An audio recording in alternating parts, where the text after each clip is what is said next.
Hello, let's do the New York Times Hard Sudoku for July 3rd, 2026. There's a link in the description if you'd like to try the puzzle yourself, and I'm going to get started right now. All right, starting with this 3 and 5, we have two 3's looking into here, putting a 3 in one of these two. And then vertically, we have a 3 in one of these two. These 5's look into here, putting a 5 in one of these two. Looking at 5's more, but I don't see anything. All right. I think that's it for this box.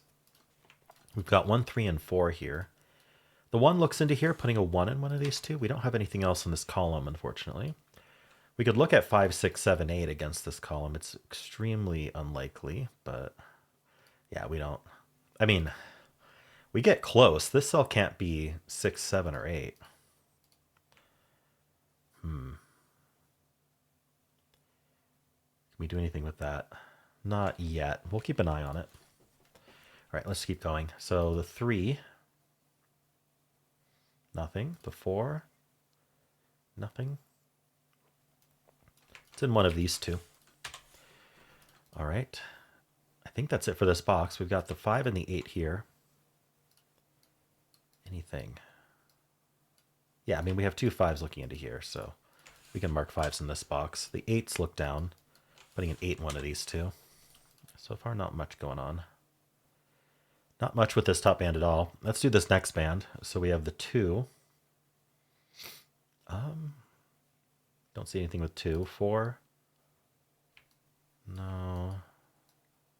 Yeah, here. Crosses this 6, 7. So that puts a 4 on one of these two. That points down with this 4, putting a 4 on one of these two. 5's, 9.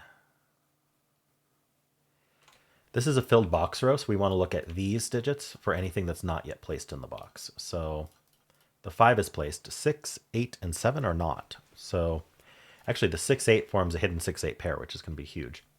What do I mean by that? Well, where do 6 and 8 go in this box? Well, they certainly don't go where the gibbons are, and 6 and 8 here tell us they don't go here. So where can we put the 6 and 8? Only in these two cells. They need two cells, so those are the two cells they go in. Well, if this is going to be a 6, 8 pair, it can't be a 3 also. And so that places the 3 in the box. And then this is a pair as well. It's a 1, 7 pair. So let's try to follow up on this a bit. We got the 3. That doesn't seem to have a follow-up. We got a 1, 7 pair here. So these aren't 7. The 7 looks in, 7 looks up. Puts a 7 in one of these two. I don't see anything with 1. And then we have the 6 and the 8. We have this 6, 8 as well. So the 6 ends up in one of these two. And this is a hidden, actually, I was going to say it's a hidden triple, but it's actually a hidden 6, 7 pair here. Let's see if we can trace how that happened. So we have this 6, 7 looking in. We have this 6 with the 1, 7 pair looking in here. And then we have this 7 with the 6, 8 pair looking in here. So this is where 6 and 7 go. That's what the corner marks are telling us. Well, 6 and 7 are only in these two cells. And so how can this be 5? It can't. That places the 5 here. And that leaves 2 digits behind, and one of them's a 1, which can only go there, and the other one is the 3. Very nice. So triple left in this row. We need a 2, 4, 9. I just see the middle one's not 4. And then this box is 2, 4, 9. This is 2, 9 only. This is 2, 4, 9. Can we do anything else? 7, 6. That was quite a bit. These 5's look down, actually. 5 in one of these two. Another hidden pair. This is a hidden 5, 8 pair. So we want to follow up on that by thinking about what we just removed from these two digits. So they can't be 1 anymore. That doesn't seem to do anything. 2, 3. Actually, that is helpful. This 3 looks in, and it can't be here because of the hidden 5, 8. So 3 ends up in one of these two. That's going to point in here. So in this box, 3 is in one of these two. The 1. Oh, we should have marked the 1's from the 1, 7 pair as well. 1's down here. So that was the, what was that? Okay, I think that was the 3. 4, 5, 6, 7, 8, and then 9 also. This 9 looks in, that can't be 9. That does not, that's not as helpful. All right. Okie dokie. Anything else in this band? I don't think so. Should I think about these digits? It's just, I think it's too many options. So we're just going to move on. this 3 and 9 here. So we got the 3s. The 9s look up. What's a 9 in one of these 3? Anything else with 9? Not that I'm seeing. 9. All right, these 6s look up, putting a... Sorry, these 6s look up, putting a 6 in one of these 2. The question, of course, is, do we have some sort of hidden triple here? Because we have 5 and 6 limited here. Only the 8 could do it, but unfortunately... Oh, actually, you know what? The 8 is placed, so it's technically part of the hidden triple, because there's a hidden single 8 here, and then that places the 5 and the 6. Nice, even better. What are these digits? A 2, 4, not 4, 2, 7, 9. So we know that's not 7. I think that's all we get. So 7's in one of these 2. That points down with this 7. 7 is one of these 2, because we have that as well. This is just 2, 4, 9. That one's not a 9 because of the row. Oh, this is a 2, 7, 9 triple. And so this is a pair left behind. The 1, 3. This is, and the 3 looks in. So that's 1, that's 3. Places the 3 there. This was the only place for 1 in the column, and then this was the only place for 3 in the column, is another way to think about that. Or sorry, 3 first. This was the only place for 3 in the column, and then this was the only place for 1 in the column. I said it backwards. We follow up on these. The 1 looks in. This can't be 1. That's this 5, 8 pairs come in handy. So that places the 1. That makes this a hidden 1, 3 pair. We've got so many hidden pairs. This is 2, 4, 9. Oops, 2, 4, 9. This is a pair as well. We need a 2 and something. 2 and 9. Lots of 2, 4, 9, 2 9s. It's just everywhere. Look at all the 2, 4, 9s. Yeah, okay. Well, we have this 2, 9 pair, right? So that makes this a 4. Can't be 2 or 9. That gives us a 2 and the 9 here. So this is now a 2, 7 pair. That places the 9 down here. This is a 2, 4 pair. That's not a 9. That's a 2, 4 pair. So the 9's up here. 5, 8 pair. Does that do anything? This is a triple. We need a 5, 7, 9. It's not 9. That's not 7. All right. 5, 7, 9, 2, 4, 2, 4, 6, 8, 1, 3. This really cleaned up. We got some digits. Let's make sure we followed up. These 8s, for example, puts an 8 up here. The 6, does it do anything? Not that I can see. We have these 6s. Puts a 6 in one of these 2. And now we're 6 in this column. Because we corner marked it here. Where is it in this column? Not in this box. Not in this box. We have that 6, 8 pair. And then not here. So 6 ends up in one of these 2. And that claims, that removes 6 from the rest of the box. Because if the 6 is going to be in one of these 2, it can't also be here in the box. So these not being 6 may come in handy. All right. What else is going on here? 6, 8, 9, 3, 5. I bet there's some low-hanging fruit I can do. How about this row? We need a 4, 5, 7, 8. We know the 4 can only go here. So we can follow up on the 4, placing it here. 8 can still have 2 places, but this 4 is placed over here, giving us the 2, 4, 2, 9, 4, 9, 2. All right, 9 in this box goes here. This can't be 4. 5, 6, 7, 8. 5, 6, 7, 8. This is 6, 7, 8. Let's see. This is 1, 6, 7, 8. The 1 limited? Oh. Well, how about this triple? Well, this one's not 8. This is 1, 6, 7. This isn't 6 or 7 or 8. So this is a naked 1. I should have... I don't know. I almost gave up on it before even looking at what was going on. That's a naked 1. I was going to look at this row, though, so I would have found the same thing. This is a 2, 5. The 5 resolves it. So that's 2, that's 5.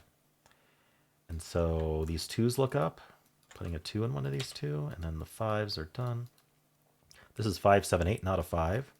So it's 7, 8. This is 6, 7, 8.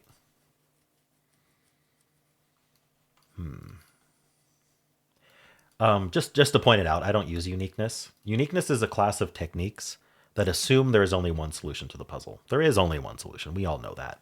So it's safe to apply, but I like to prove that my solution is the only solution by using logical steps.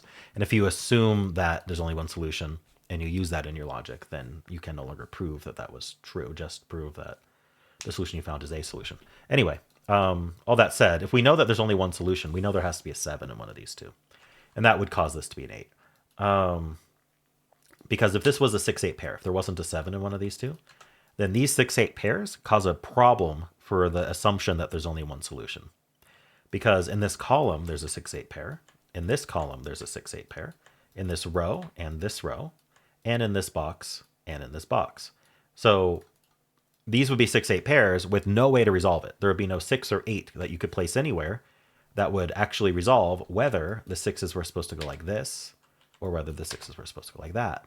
And so there'd be at least 2 solutions, because there'd be the solution with the 6s here and there'd be the solution with the 6s here, and there'd be no way to resolve that. So you'd end up with this 6, 8 pair lingering around. You'd have to pick one of them. And so as a result, we know for a fact, sorry, I'm trying to undo. We know for a fact that the 7 actually ends up in one of these two to prevent that. We call it a sentinel. It's preventing the problem of having 2 solutions. We're not going to use that, but I did want to point that out. And when we get the solution, we're going to find that one of these is a 7 for sure. But we're close to the end of the puzzle. We definitely don't need to use that as a way to finish. Let's find some low-hanging fruit that might be helpful here. Maybe this row. This row needs 1, 2, 7, 9. Is the 1 limited? No. 1, 2, 7, 9. So this is 1, 2, 7. This is 1, 7, 9. Always scan after you pencil. And this is 1, 2, 7. So it's the 9 that's limited in the row. The 9 can only go there. Okay, and now the 9 in this box is placed right there. Oops, right there. That finished the 9s. This is only 6 or 7.